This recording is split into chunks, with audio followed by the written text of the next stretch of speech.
டாஸ்மாக் முறைகேடு வழக்கில் அமலாக்கத்துறை மேல் நடவடிக்கைக்கு தடையானது விதிக்கப்பட்டிருக்கிறது. அமலாக்கத்துறை நடவடிக்கைக்கு தடை விதிக்கப்பட்டிருக்கக்கூடிய அன்னை செய்தியை பார்த்துக் கொண்டிருக்கிறோம். டாஸ்மாக் முறைகேடு வழக்கில் அமலாக்கத்துறை மேல் நடவடிக்கை எடுப்பதற்கு தடையானது விதிக்கப்பட்டிருக்கக்கூடிய அண்மை தகவல் கிடைக்கப்பட்டிருக்கின்றன.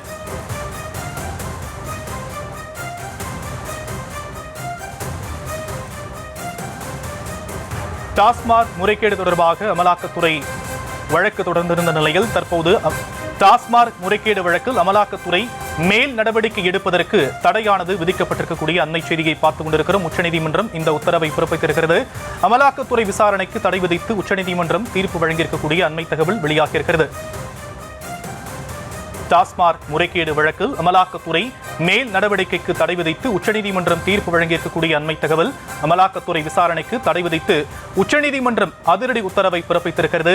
அனைத்து வரம்புகளையும் அமலாக்கத்துறை மீறுவதாகவும் உச்சநீதிமன்றம் பல்வேறு கருத்துக்களை தெரிவித்திருக்கக்கூடிய நிலையில் விவரங்களை செய்தியாளர் மதியழகன் வழங்க நாம் கேட்கலாம். மதியழகன், மேலும் விவரம். அமலாக்கத்துறையில் அதாவது டாஸ்மாக் தலைமை அலுவலகம் உள்ளிட்ட பல்வேறு இடங்களில் அமலாக்கத்துறை சோதனை நடத்தியது. அந்த சோதனையினுடைய முடிவில் டாஸ்மாகில் 1000 கோடி ரூபாய் அளவிற்கு மோசடி நடந்திருப்பதாக அமலாக்கத்துறை சார்பில் அறிக்கையும் வெளியிடப்பட்டிருந்தது. இந்த நிலையில் அமலாக்கத்துறை அந்த சோதனைகளை சட்டவிரோதமானது என அறிவிக்க வேண்டும் என கோரி சென்னை உயர்நீதிமன்றத்தில் அமலாக்கத்துறை தமிழக அரசு சார்பில் மனுவானது தாக்கல் செய்யப்பட்டது. அந்த மனுவை விசாரித்த சென்னை உயர்நீதிமன்றம் தமிழக அரசு மற்றும் டாஸ்மாக் நிறுவனத்தினுடைய மனுக்களை தள்ளுபடி செய்து உத்தரவிட்டிருந்தது. இந்த உத்தரவுக்கு எதிராக தமிழ்நாடு அரசு மற்றும் டாஸ்மாக் சார்பில் உச்சநீதிமன்றத்தில் மேல்முறையீடு செய்யப்பட்டிருந்தது. அந்த மேல்முறையீட்டு மனு தலைமை நீதிபதி BR கவாய் மற்றும் நீதிபதி ஏஜி மாஷி அமர்வில் விசாரணைக்கு வந்தது. அப்பொழுது தமிழக அரசு மற்றும் டாஸ்மாக் சார்பில் மூத்த வழக்கறிஞர்கள் கபில் சிபல் மற்றும் முகுல் ரோஹத்கி ஆகியோர் ஆஜராகி வாதிட்டனர். அவர்கள் தங்களது வாதத்தில் அதாவது இந்த டாஸ்மாக் முறைகேடு தொடர்பாக 2014 முதல் 2021 ஆண்டு வரை 41 முதல் தகவல் அறிக்கைகளை தமிழக லஞ்ச ஒழிப்பு போலீசார் பதிவு செய்துள்ளதாகவும் இந்த விவகாரத்தில் 2025 ஆண்டுதான் அமலாக்கத்துறை உள்ளே வந்ததாகவும் அவர்கள் எடுத்த இடத்திலேயே சோதனை நடவடிக்கைகளை மேற்கொண்டதாகவும் மேலும் சோதனையின் பொழுது அனைவரினுடைய செல்போன்களும் பறிமுதல் செய்யப்பட்டதாகவும் மேலும் அதில் இருந்த ஆவணங்கள் எடுக்கப்பட்டதாகவும் அவர் தெரிவித்தார். அப்பொழுது கேள்வி எழுப்பிய தலைமை நீதிபதி, அதாவது தனிநபர்களுக்கு எதிராக வழக்கு தொடரலாம், டாஸ்மாக் என்ற ஒட்டுமொத்த அமைப்புக்கு எதிராக ஏன் வழக்கு பதிவு செய்யப்பட்டது? அது மட்டுமில்லாமல் அமலாக்கத்துறை அவர்களது அனைத்து வரம்புகளையும் மீறி வருவதாகவும் மேலும் இந்த விவகாரத்தில் அமலாக்கத்துறைக்கு நோட்டீஸ் அனுப்புவதாகவும் அதாவது கோடை விடுமுறை கால உச்சநீதிமன்றத்திற்கு நாளை முதல் திங்கட்கிழமை முதல் கோடை விடுமுறை காலம் கோடை விடுமுறை தொடங்குகிறது. எனவே கோடை விடுமுறைக்கு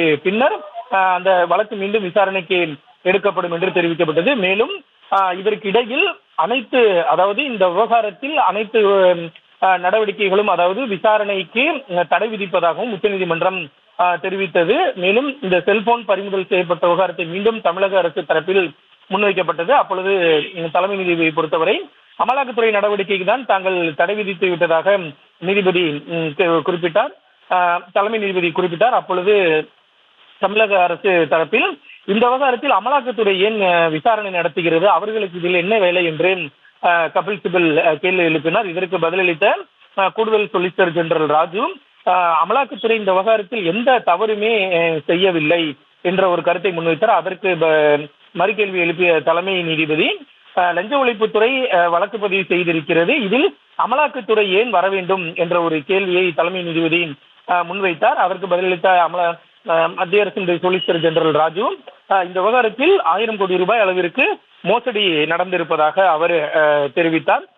இதற்கு மீண்டும் கேள்வி எழுப்பிய தலைமை நீதிபதி, இதில் முறைகேடு நடந்ததற்கான ஏதேனும் இருக்கிறதா என்ற ஒரு கேள்வி எழுப்பி மீண்டும் ஒரு கருத்தை பதிவு செய்தார். அதாவது அமலாக்கத்துறை தனது அனைத்து வரம்புகளையும் மீறுவதாக தலைமை நீதிபதி கருத்தை தெரிவித்திருக்கிறார். இதனையடுத்து தமிழக அரசினுடைய மனு குறித்து அமலாக்கத்துறை பதிலளிக்க உத்தரவிட்ட நீதிபதி வழக்கினுடைய விசாரணையை ஜூலை மாதத்திற்கு ஒத்திவைத்திருக்கிறார்கள். மேலும் இந்த விவகாரத்தில் மேற்கொண்டு விசாரணை நடத்துவதற்கு அமலாக்கத்துறைக்கு தடை விதித்தும் உச்சநீதிமன்றம் உத்தரவிட்டிருக்கிறது.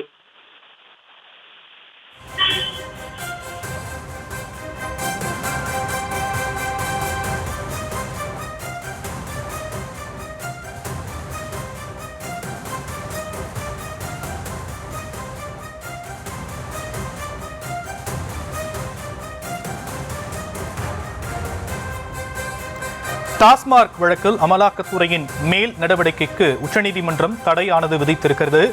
அனைத்து வரம்புகளையும் அமலாக்கத்துறை மீறுவதாக உச்சநீதிமன்றம் தெரிவித்திருக்கக்கூடிய அண்மை தகவலை பார்த்து கொண்டிருக்கிறோம்.